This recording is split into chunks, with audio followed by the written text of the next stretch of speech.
আসসালামু আলাইকুম।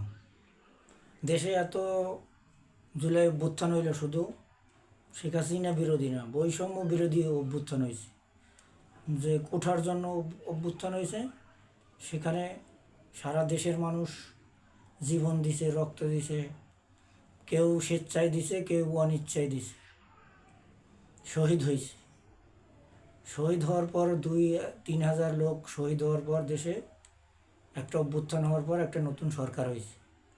কিন্তু কিসের জন্য? বৈষম্য দূর করার জন্য। কিন্তু বৈষম্য কি আসলেই সমাজ থেকে দূর হয়েছে?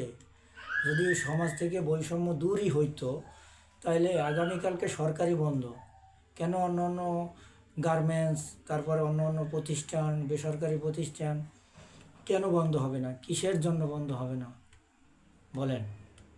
দেশে শুধু বৈষম্য কি শুধু গরিবদের জন্য বৈষম্যই থাকবে? আজীবন কি তারা শুধু ঘাম ঝরাবে? তাদের পক্ষে কি কেউ থাকবে না? এই জুলাই অভ্যুত্থানের পর যে সরকার আসছে, এটা তো জনগণের সরকার।